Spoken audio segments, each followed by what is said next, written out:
What is up, everyone? My name is James. I'm bringing you guys another episode of 49ers Central. Today we are talking about the 49ers secondary, specifically Renardo Green, and his struggles. In this last year, he struggled quite a bit when he was on the field, and a lot of that can be attributed to a sophomore slump, scheme change, because there's not been a lot of continuity in the defensive coordinator. Last year we had Robert Saleh. The previous year we had a different freaking defensive coordinator. I think it was Nick Sorensen. Then before that, a different one. Then before that, a different one. So, it's a lot to ask a guy to come in and learn different schemes, different jobs. You need to have some sort of continuity. And while I have heard that, Renardo Green does have a lot of, not a lot of, but low IQ in terms of football, I think a lot of it might be attributed to confusion, because you are asking him to learn different schemes in the secondary. And I know it might seem like they're, this is a cover 3, this is a cover 4, this is a Tampa 2. And they might all seem the same, but they're not. There's always little nuances that are different, tiny little details that are different.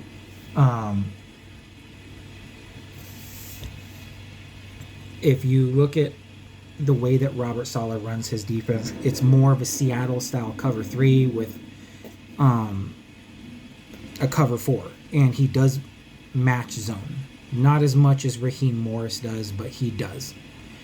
Whereas Raheem Morris, he leans more into aggressive, pressure-friendly match concepts, which, if you're bringing pressure, that means while you're in a zone, your DBs are expected to match whatever the receiver is running. So whatever route he's running, they're expected to match. So it does end up looking like saying, hey, the quarterback might hike pre-snap see zone coverage, but chances are they're going to end up moving into man coverage once they say hike, depending on the routes.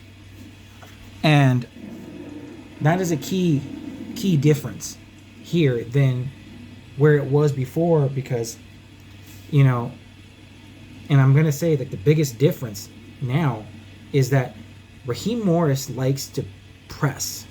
He likes his DBs in press coverage. So in your face. And when Diamador Lenore and Renardo Green were in college, they played most of their snaps in press man coverage. Renardo Green alone at FSU, he played 260 snaps in press man coverage out of 363 snaps. That's a huge amount. Especially if you're going 4 years, that's a lot of hours spent. That's muscle memory. And if anyone knows muscle memory, in football, that's huge, because the more you repeat, the easier things become. And when you are changing defenses and defensive coordinators, while the defenses may be the same schematically, there's going to be different nuances, like the play calls, the names of the plays could be slightly different. The verbiage could be different. There's different things about the play calling. And with Nick Sorensen, say, compared to Robert Saleh, right? The difference might be in how he's running his zone coverages. Robert Saleh was playing primarily on eight yards off the ball, which is typical for a Seattle-style defense. But at the same time, you have Gus Bradley calling the red zone defense, and Gus Bradley was also leading portions of the defense. So it's like you have not two different defensive coordinators, but you have two different defensive minds. While they might be linked to the same concept, same tree, defensive scheme tree, They do things entirely different. They have different tendencies. Gus Bradley compared to Robert Saleh. Two different tendencies, and they react to things completely different. Gus Bradley and freaking Robert Saleh, they're not going to react to things the same way. Gus Bradley will be a little more cautious if he doesn't trust the players. And you can see when he does trust players, because when he was in Seattle and he had Richard Sherman, he had freaking and the Legion of Boom, you know, when you got Cam Chancellor and freaking Earl Thomas and Richard Sherman, you got Legion of Boom right there. He trusts those dudes to get into people's faces to do their job. But when he doesn't trust you, he doesn't trust that you're going to do things, he will push you further away compared to, say, what Seattle was doing when he was at Seattle. So you need to take into account that, you know, Renardo Green, that those you know, technically having three different offense or defensive minds, Nick Sorensen in 2024, and then freaking Robert Saleh and Gus Bradley in 2025.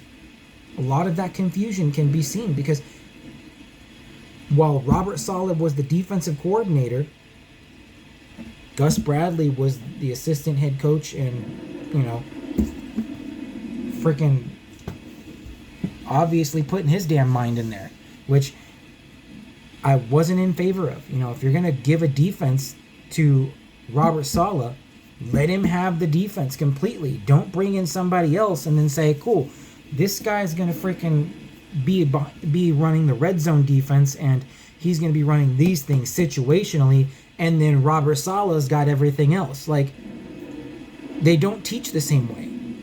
They're not going to teach the same way.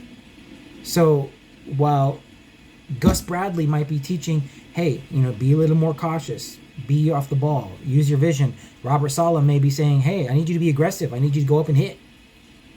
And that type of confusion can play really, really big in game time situations, because then they don't know how they should react, because Gus Bradley's saying one thing and Robert Saleh saying another. And this is one thing that people aren't talking about, because they just attribute that, you know, Renardo Green is having a lack of success because, oh, well, he just has low football IQ. No, you'd have low football IQ too if you had two different people teaching you two different things, you know? And it might be the same defense on paper, but how it's taught are two different things. How it's coached are two different things. How they call the plays and what they expect during game time situations, they are completely different. They are not the same. And the one thing that I will say that I like about Raheem Morris is that Gus Bradley is not here. He's gone. So now you have continuity. Raheem Morris is the one guy calling the plays from start to finish. He's the one calling the meetings. He's the one talking with the defense. There's no secondary defensive assistant head coach or whatever the hell his damn position was. None of that exists right now on the defense. The defense is completely Raheem Morris's. And that bodes well for both Diamador Lenore and Renardo Green, because now he's like, cool, I don't have to worry about freaking Gus Bradley telling me one thing and freaking Robert Saleh telling me another, because they both expect different things. So when you take into account that Lenore and Renardo Green are both press man specialists when they came out of college, while I think he's going to run a lot of zone coverages, match zones, I think it's going to look a lot more like man than it is like zone. And I think, one, we do need to get better safeties. I'm just going to throw that out there. I do agree with John Chapman on that one. We cannot go into this next season with the safeties we have. We need better safeties. We need veteran safeties.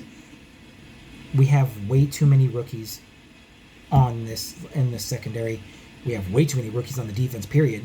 And I would just say young players, not rookies. We have too many young players who are learning the game, and you need experience. But back to what I was saying. Again, you know, he does a lot of 5-man fronts, which is going to place Lenore and Green on islands, meaning they're expected to be with their guy from start to finish. He blitzes 33.4% of the time.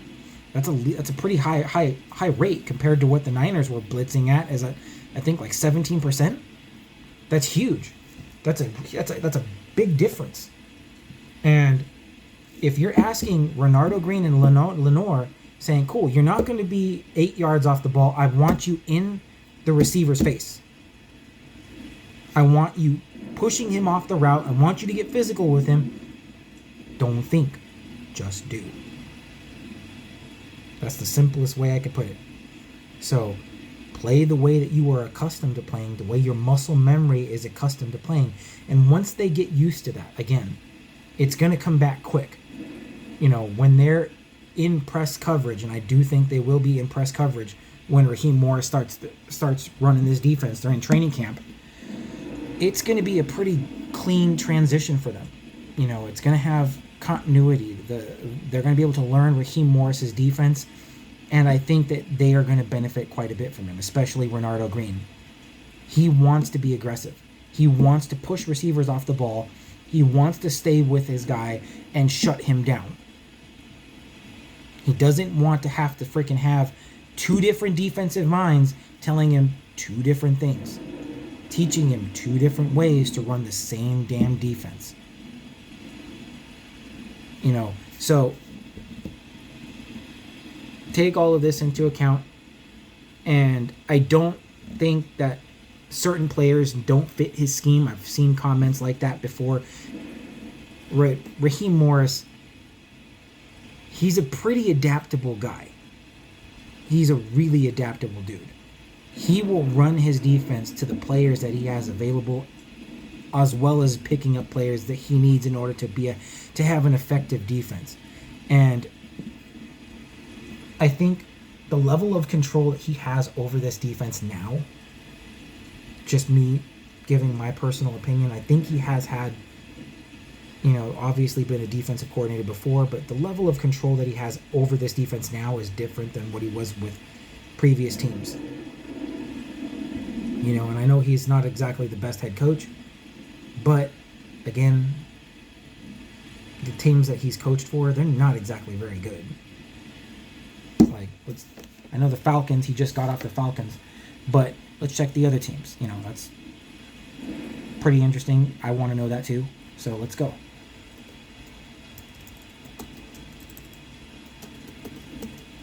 And don't forget to like, subscribe, and comment. I want to see comments from you guys.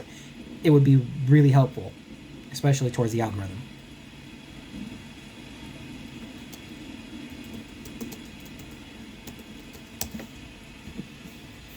So let's see what comes up.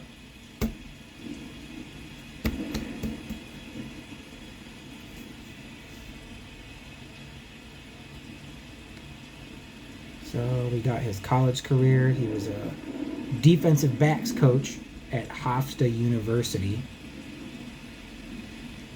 Let's see. Hold on. My computer's lagging, so I do have to get a better computer. It's the only downside to this, but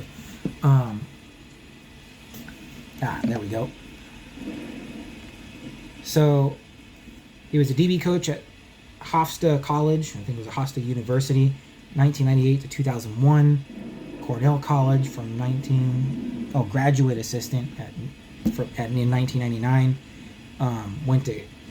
In 2006 was at Kansas State as a defensive coordinator.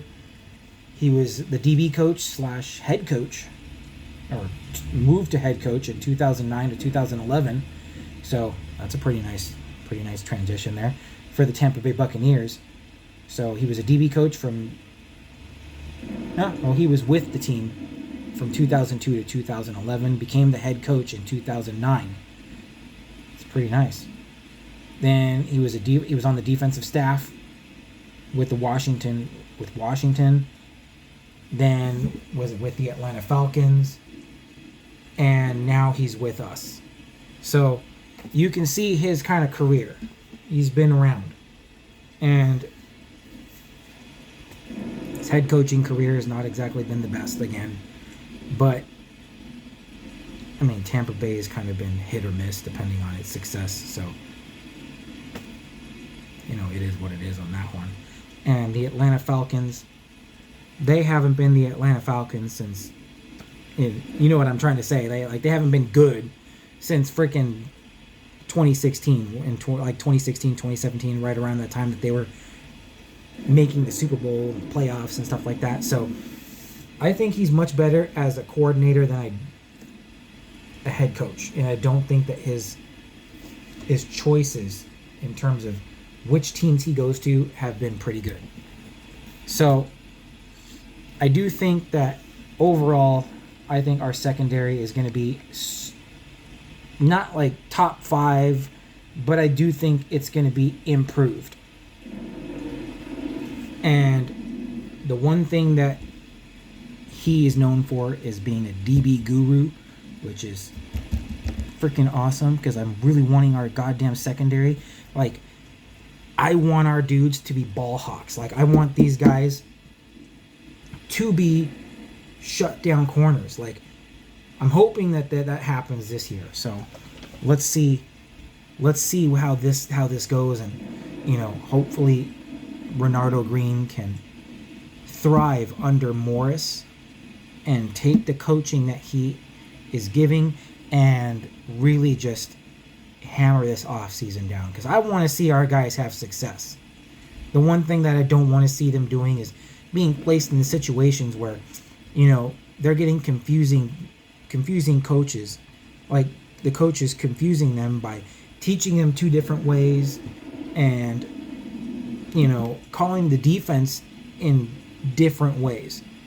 Because regardless of what you're hearing from other people, Gus Bradley and Robert Saleh, they are not the same when it comes to how they coach, how they teach, and, you know, what they're expecting on the field. Robert Saleh is way more aggressive than Gus Bradley is. Just putting that out there. It's all on tape. You can see it. They're way more freaking... He's way more aggressive than Gus Bradley is. So, I got to get ready for work. I hope all of you guys have a blessed day. Don't forget to check out our Instagram page on Instagram, obviously. Bay Area Sports Bros. Don't forget to check us out on goddamn TikTok. And that's my daughter. She just came inside. She says hi. She's just a little one. So I got to get ready for work. I hope all of you guys have a blessed day. Don't forget to like, subscribe, and comment. And check us out on TikTok as well. 40 Under Central. If you are interested in the Giants, check out SF Giants Central. We cover the baseball as well. My friend Greg does. So check us out and take care, guys. Be blessed.